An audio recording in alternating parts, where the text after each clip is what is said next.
Today's guest will literally be able to share her story as she's just written her first children's book, which is based off of her journey when she was young.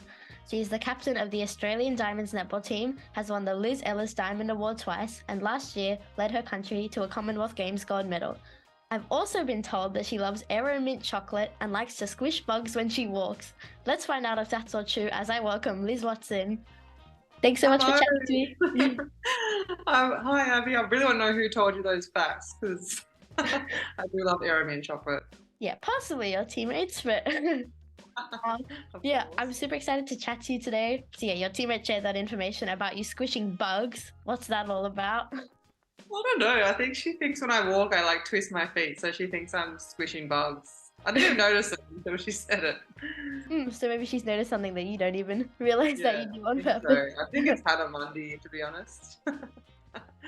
And I wanted to tell you something. I actually bought your book recently, and I've been, as soon as I opened it, I've just started reading it, although it's possibly based for an audience a bit younger than me. But yeah, when I picked it up, I just couldn't stop reading it.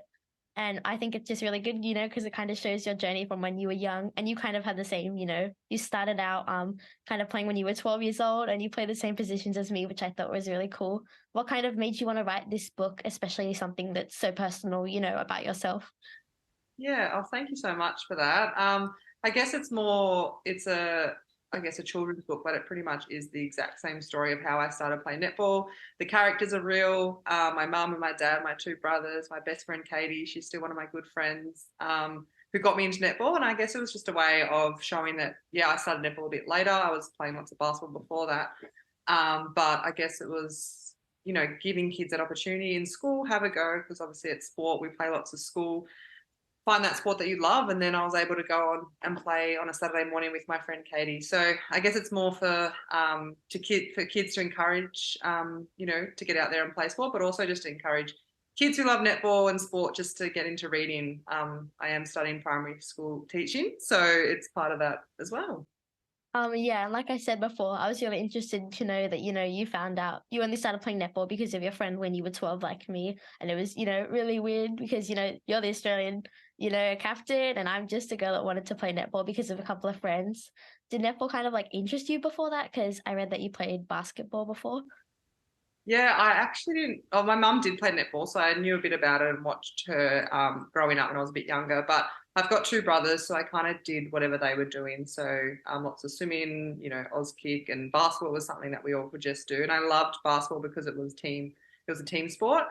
And then in grade five, we do inter-school sports, which pretty much everyone does at primary school. And our school only had a netball team, not a basketball team. So Katie, my friend, said, just play netball. It's pretty much the same. So I got into it then, and just loved it. So then from there, played on a Saturday morning and joined my local club. And in your book, it did say that you were quite a shy girl when you were younger, and netball was kind of where you like found your place, I guess. And you were very sporty, as I mentioned before you took up netball. Did you ever really feel comfortable in the sports you did? Was that why you kind of felt differently about netball? Yeah, I don't know. I think I just loved team sport for me. I did lots of little athletics as well before that, which I did love, but I found it was very individual and it was very, very competitive against, everyone in your age group, just trying to win the race or whatever it was, which I did enjoy. But I think as soon as I got into a team sport, especially with Katie and my friends, it just became so much more fun because you're all working together to win, which was really cool. So I think for me, that's probably where it started, just the team aspect, having fun, and just, working with people to, I guess, achieve the same goal. So you went from being just a girl from a local club to being chosen as the captain for the Victorian Flames in the Australian Netball League, which is a pretty big jump. What do you think the coach and other players saw in you that made you have leadership qualities back then? Oh, good question. I guess mum's always said to me to lead with my actions, and I actually put that at the start of the book when I dedicate to mum and dad, is that actions speak louder than words. And it's something that I've always lived by. And I think just going out there, doing the right things, trying to do my best every single time, and allowing people to, follow along with that. And I think that's something that definitely stood out for my coaches and my mentors as well, is that when you say you're going to do something, you're going to go out and there and do it. So that was always, and even now, even at my level now with the Diamonds and the Vixens, it's the same thing. You have to lead by example and just doing your best. So I think that's where it started back when I was younger. Yeah. And I think it was just next year, 2014, when you were still 19, that the Melbourne Vixens picked you as a training partner, and then you made the main squad and won a premiership. And some of the other players that were in that team were Bianca Chatfield, Catherine Cox, Jiva Mentor, and Maddie Brown, who were all, huge, big international players. How important were those players, and I guess how did they help you learn? Oh, that was so important to me, especially that first year. I came in quite late to that season, so I'd missed most of the preseason.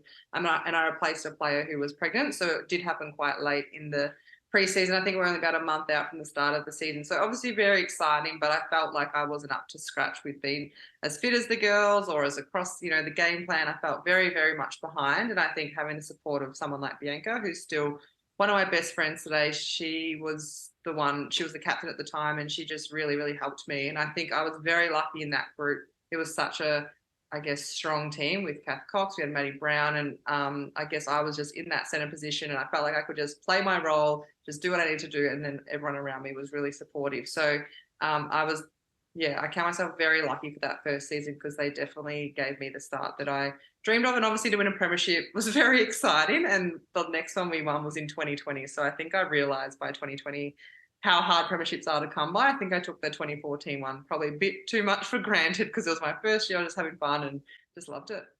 Well, what was I guess it just like, when the siren went at the end of that premiership game, you just been picked, as I guess a late recruit, and then suddenly you won a premiership, in your debut year. Like, what was that just whole experience like?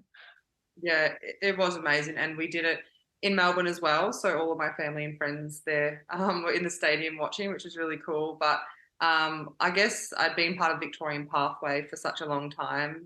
So I was very lucky with having success in the under 19s, under 17s programs for a few years. So as a Victorian, you always want to win and you're always expected to win. And I guess it was nice to know that the Vixens level, it was the same mentality. We're Victorians, and we always want to try our best to win. So a pretty special first year. I'll never forget that one.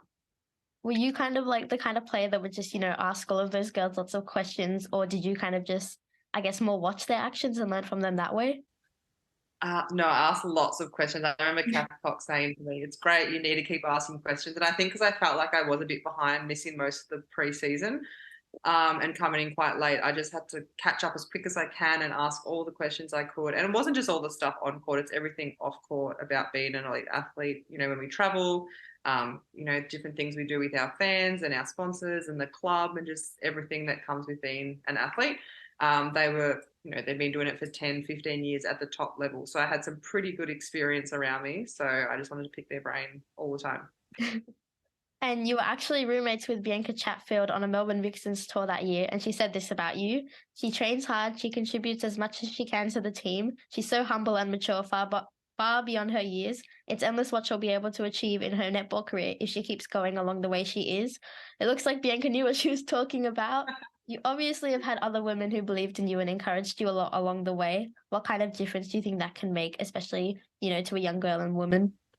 Yeah. Oh, it is everything to have that support from her. Bianca probably was one of the most mature but immature people I know, and she just made, it was so much fun being in her team. But she also, learned, I guess, taught us how to train hard, how to work hard, and how to be the best that we can. And I think right from my first game, she was always there. I remember she gave me a hug before I ran out and said, "Don't worry, I've got your back. You're going to be fine." And yeah, even today, we're still really good friends, and she's still a really big support of netball. And obviously, myself and also Kate Maloney, we're quite close. So it's nice to have that connection with her. And you just mentioned Kate Maloney, but I was looking at the photo of the 2014 Vixens team, and two of the other young players in that squad were Kate Maloney and Jo Weston. 9 years later, the three of you still play together for the Vixens and Australia. What has it meant for you three to be able to go, I guess, through basically your whole career side by side?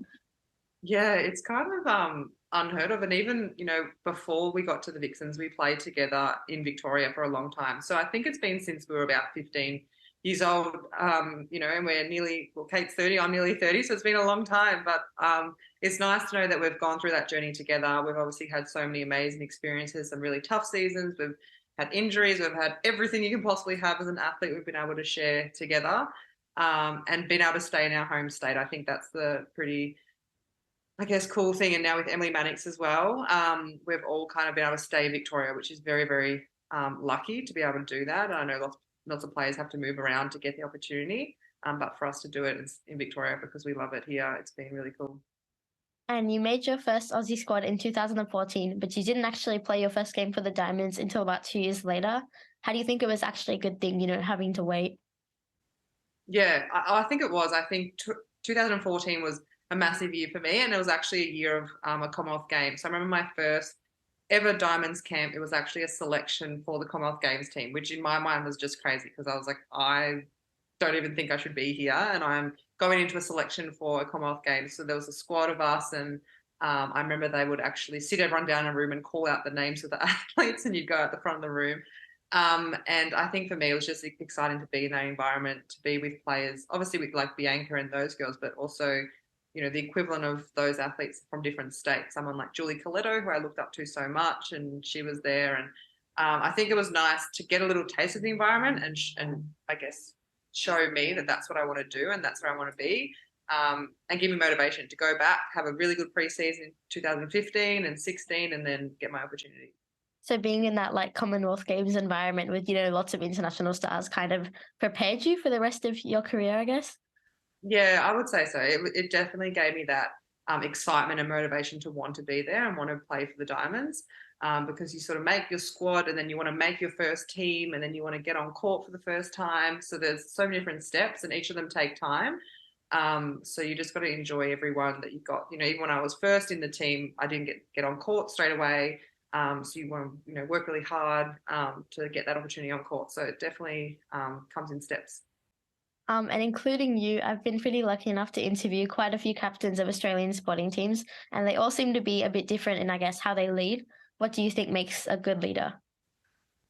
Well, I think it's someone who just brings out the best in everyone and someone who does their thing, but also can allow an opportunity or an environment for people to step up and lead as well. And I think once you get to an Aussie level, you're with a really elite group of athletes.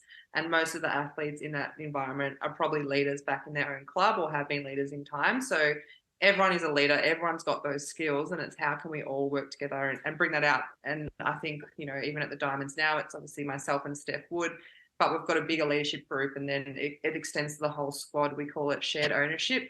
Everyone in the squad has the responsibility. You're a Diamond now, you still need to lead. So I think it's just creating that environment that people can do that. And then just going out there and having fun. We speak about creating moments and memories, and that can be on the court, obviously, but also off the court, because we do remember our time together with all the funny things that happen off the court, not all the games. So, create a really relaxed environment that people can just be themselves, have fun, and then perform really well. And actually, just speaking about how you lead, I guess, I might have messaged one of your Australian teammates to ask what kind of leader that they think you are. And they said she leads by actions in how she plays and her off-court high performance behaviors. She is super approachable and makes everyone feel equal. I think that's a pretty cool way to be described. Oh, they're too nice for me. Are there any parts of being a leader which I guess weren't really natural for you and you've kind of had to like learn and work on over the years? Yeah, it's probably using my voice a little bit more and actually, I love to, I don't want to be the bad cop in any situation and tell people, there are times though where we do need to really concentrate if we are mucking around a bit too much or things aren't going well. And I think it's really hard to, when a team isn't performing, how we can bring them back and still have that fun and still have that enjoyment and still, have our vision that we're still going where we need to go. It's just, road bumps along the way. So I think it's been able to find the enjoyment and fun when things aren't going well. Because obviously, when you're winning and you're playing well, generally the group's really happy and everyone's enjoying their time. It's more when things are going a little bit tough and whatever it may be, just how we can still have that fun and bring out the best. By the way, that teammate that I messaged also asked some of her other teammates at the club, but her name may or may not have rhymed with Mira Boston. So I wonder who that could be, but Oh. Oh, she's too good to me. I was actually just messaging her. I'll have to let her know. oh, that's funny. Just going on to a bit of a different subject, I guess. 2021 was probably quite a weird year for you. There was a Super Netball bubble season, but you were injured. And then when the year finished, you were made the captain of the Diamonds. As someone who was a pretty shy kid, that must have meant a lot for you and your family to see like how far you'd gone. Yeah, it was a really special year. obviously really devastating at the start. I wasn't expecting to have surgery. I did have a bit of a foot issue, which I thought I was managing well, but it got to a point where I just needed to have surgery. So to miss out on that miss out on that season, and then obviously the girls got into a hub season as well, not having the best success as well on the court. It was really hard to sort of be a role as a, I guess, almost assistant coach-ish, kind of helping out Simone as much as I could.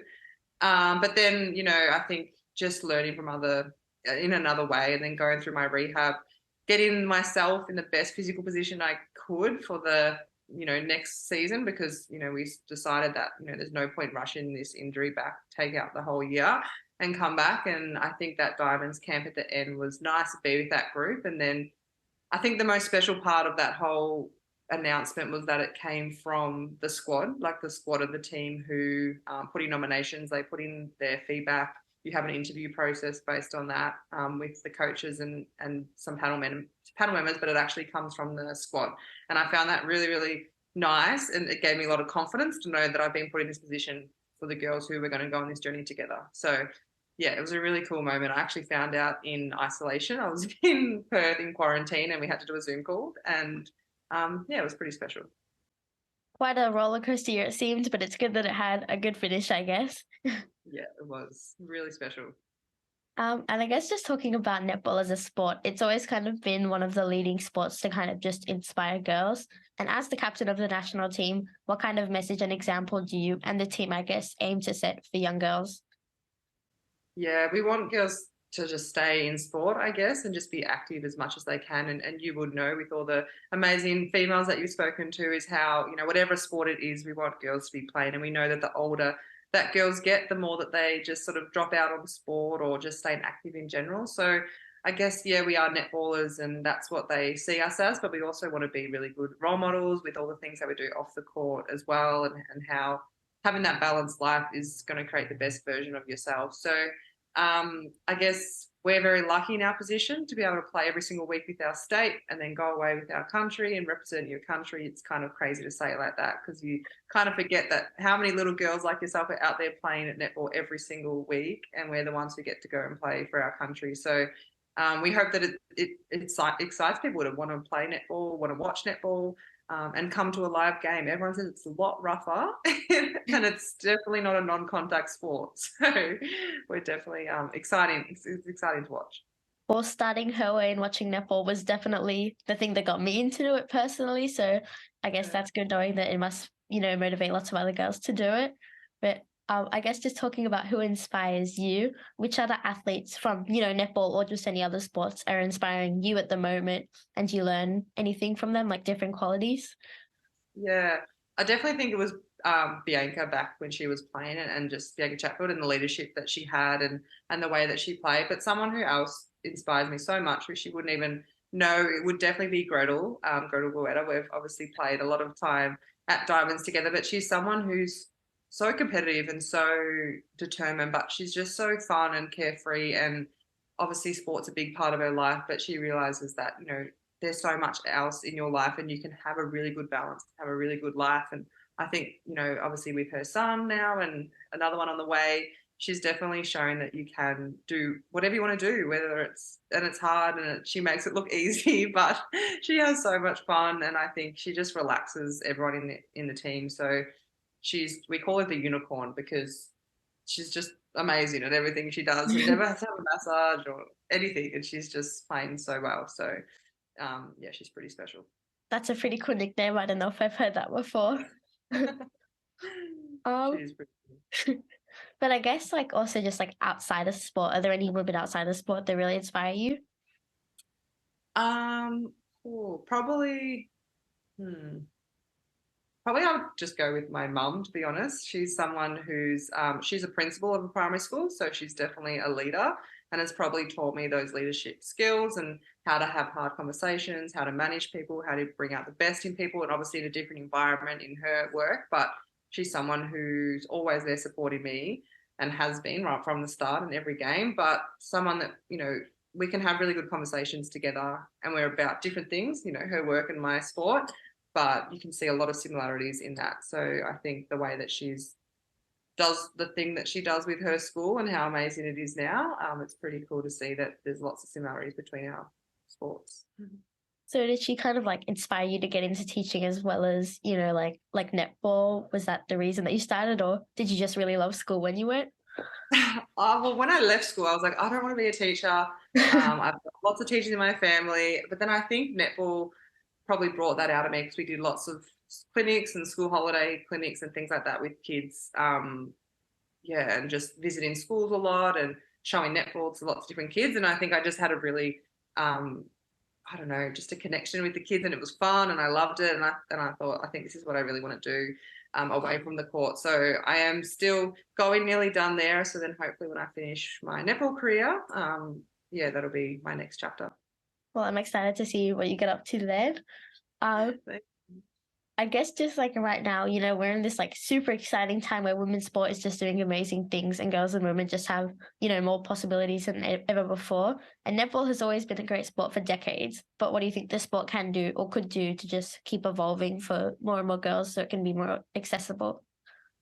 Yeah, it is. And I guess it is lots of, we can say AFLW, the soccer, like so many women's sports are just becoming so much bigger and more attractive, which is great because we want lots of girls playing sport. I think netball, I think we are still one of the highest participation sports across the country, which is really cool to see.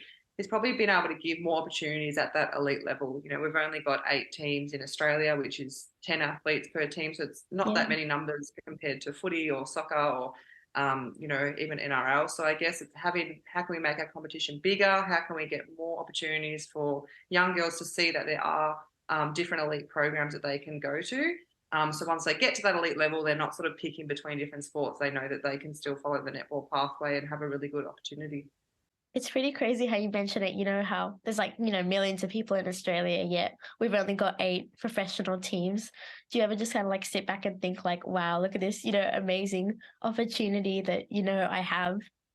Yeah, and to have only 10 in Victoria, where so many girls play netball here in Victoria, but then, even across the country, I think it's 80 spots in total that are contracted athletes. And it is, I think netball is still the number one participation sport for females. So if we can get more numbers and more opportunities for kids to play once they get to that level, I think it'd be awesome. Yeah, I think now it's time for a couple of questions from the Herway community in the Mix Zone. First question is from Lucy. She asks, what does your day-to-day life look like during the season? It's pretty similar most days. We are spending a lot of time at the clubs. We usually do a court session and a gym session, followed by recovery and massage, and then we'd always sneak in some coffee break in between those sessions with the team, and probably 1 or 2 days off a week, but most days are similar to that. And Rachel wants to know, after both personal and team success with both the Vixens and the Diamonds, where does the motivation come through to just win more trophies?